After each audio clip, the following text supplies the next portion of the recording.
það á að þjálfa mann í því að geta nú notað enn og aftur hugtök setningafræðinnar til að útskýra ýmislegt í tungumálinu hjá okkur.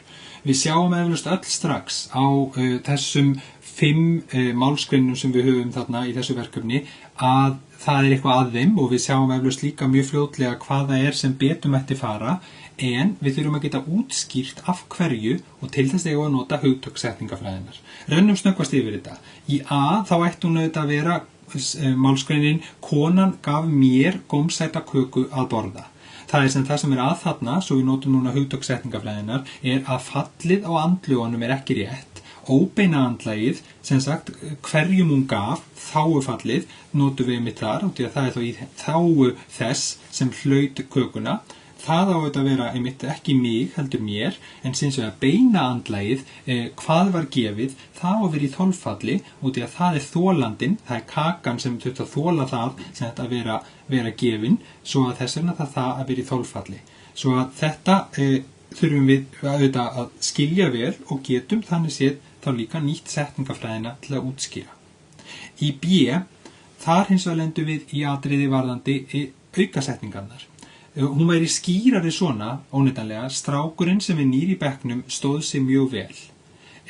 Þarna það tilvísunarsetningin sem nýr í bekknum, sem við sjáum að þá í upphaflegu setningunni, þá staðsett hérna aftast, ef ég reyna að afmarka hana svona. Hún var sett aftast í upphaflega dæminu, en við viljum hins vegar færa hana framar af því að tilvísunarsetning vill standa næst við hliðin á því sem hún vísar til, þess sem hún að lýsa. Af því eins og við munum, hún virkar alveg eins og einhvern. Og hérna hún að lýsa stráknum, sem þá frumlagið, og þess vegna rökréttara að tilvísunarsetningin komi þá strax þar á eftir og kljúfi þá aðalsetninguna í sundur. Í C þá erum við aftur með eins og við vorum að ræða rétt áðan í verkefni 3, þá erum við nefnilega með aukafallsfrumlag og ópersónulega sögn.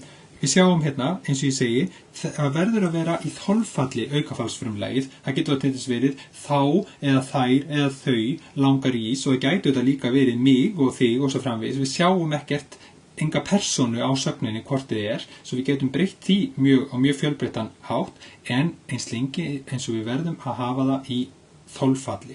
Út í að sögnina langa tekum með sér aukafallsfrumlag í þolfalli.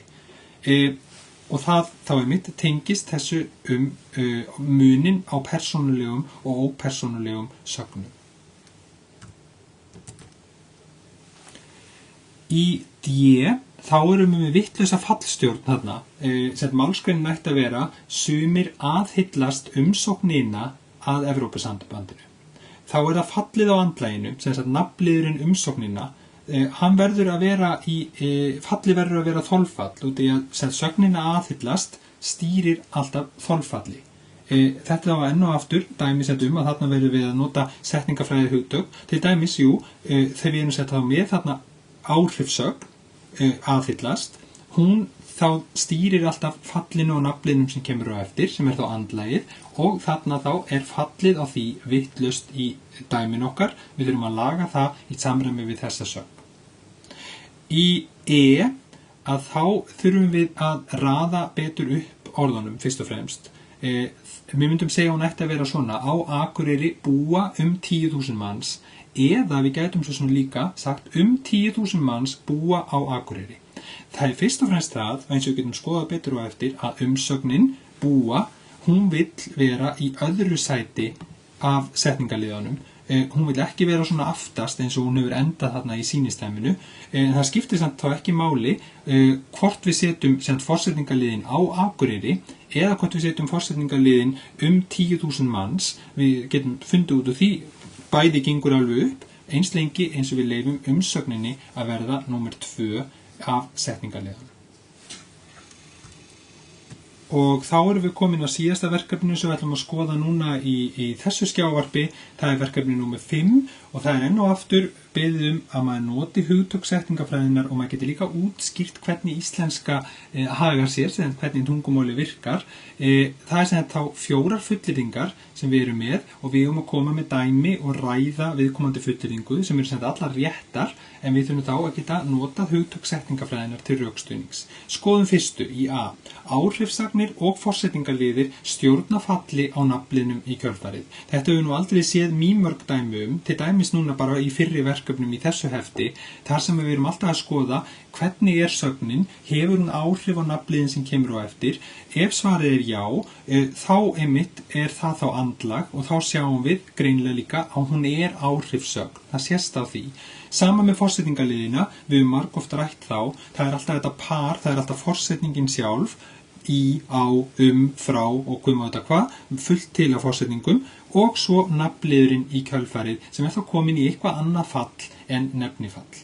Eins og ég segi hérna í svarinu, sem nú líka bara svona tillaga frá mér, þá þetta vegna þess að við erum með þetta fallamál, íslenskuna, sem byggir á þessum 4 föllum, grunnfallinu, þá nefnifallinu og svo þessum 3 aukaföllum, að þá sjáum við það svo vel í einmitt fylliliðunum af áhrifssögnum í saklið, sem eru andlögin, sem sagt, og þá síðan í fylliliðum forsetningana, í forsetningarliðinum, sem einmitt alltaf líka nafnliður. Það í gegnum nafnliðin sem við sjáum þessi áhrif, fyrst og fremst. Sjáum hann á dæmin, hann keypti hest, nafnliðurinn hestur komin í þolfall vegna umsagnarinnar að kaupa, sem kemur alltaf með sem sagt, áhrifin á nafnliðin og eftir að færa hann niður í þolfall. Við getum séð áhrif forsetningarinnar, til dæmis í setningu sem þessari, hann kom til mín, þar sem við sjáum þá að til stýrir fallinu á þá ég mig, frá mig, mér til mín, sem þetta eignaformlega komið í eignafall, að því að forsetningin til stýrir alltaf eignafalli. Svo það mjög auðvelt að finna skýr og góð dæmi að þessi fullyrðing sannarlega rétt í íslensku. Í B, þá ræðum við fjölbreytta orðaröð. Til dæmis getum að sé grundvallarorðaröðina, FSA, maður getur líka séð forsetningarliðin fremst eða jafnvel aðra fylliliði af sakliðnum. Þetta sannarlega alveg rétt. Við sáum þetta til dæmis rétt áðan þegar við vorum að skoða og lagfæra málsgreinarnar í verkefni 4. Það ekki síst vegna þess enn og aftur með föllin, því föllin sýna þá leið hlutverkin, getum við sagt, svo að það fer ekkert á milli mála þrátt fyrir að við stokkum upp orðaröðina hver þetta dæmis gerandi og hver þolandi. Ég nefni til dæmis í grundvallarorðaröðinni, þá sé frumlagið alltaf fremst, en hins vegar getum við alveg séð dæmum að fá atviksliðin fremst eða jafnvel forsetningarliðin. Umsögnin vill þó alltaf vera í öðru sæti, eins og við skoðum ennþá betur rétt og eftir. Dæmi þá nefni ég hérna sett grundvallarorðaröð, ég fór oft í bæinn, getum fært forsetningarliðin fremst, í bæinn fór ég oft, getum fært atviksliðin fremst, oft fór ég í bæinn. En tökum vel eftir því að umsögnin heldur sér alltaf í sæti númer 2. Þá í C, þá þessi fullyrðing, atviksliðir geta verið staðsettir víðsvegar innan setningarinnar. Þetta sannarlega rétt, því að atviksliðurinn mjög sveigjanlegur að mörgu leyti. Hann getur fyllt ýmsum liðum, sérstaklega þetta þá lýsingarliðum, en svo nefnilega getur lýsingarliðurinn fallið inn í nafnlið, svo geta þeir líka verið atviksliðir, sjálfstæðir fylliliðir í sakliðinum, lýst þá umsögninni betur. Sjáum hann að dæmi, mjög margir krakkar fóru á tónleikana. Þannig þá atviksliðurinn einfallega ákvæðisliður sem að þá kemur með, hangir þannig séð smá saman utan í nafnliðnum krakkar og þannig sjáum við það verða einni heild þarna fremst. Hann fór oft í bæinn, þá hins vegar erum við með bara sjálfstæðan fyllilið í sakliðnum, þá stendur bara atviksliðurinn þarna stakur og við gætum þá líka fært hann á aðra staði, til dæmis sett hann alveg fremst og þannig vikslað honum við frumlagið, takk eftir þessu, í staðin fyrir að segja hann fór oft í bæinn, að þá getum við sagt oft fór hann í bæinn. Svo það eru mjög margir möguleikar á staðsetningu atviksliðarins í setningunni.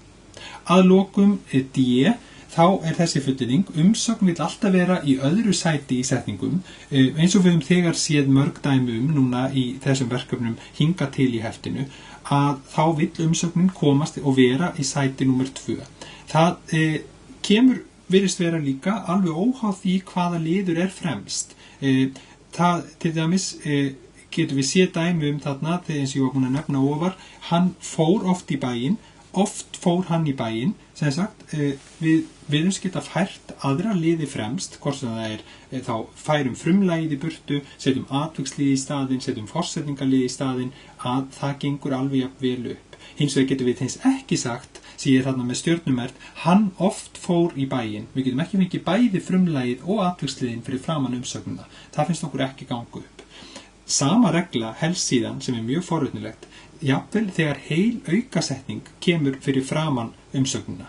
Þá nefnilega sjáum við líka hvernig heil aukasetning jafngildir einum lið, sem við sjáum hann að dæmi sem ég bjóð til.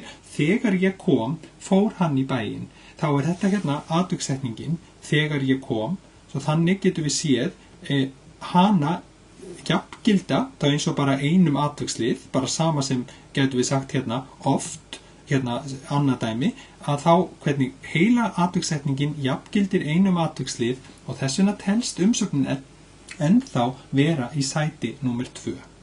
En þá hef ég lokið að fara yfir fyrri hluta þessa heftis og síðan ger ég þá í öðru skjávarpi síðari hlutan.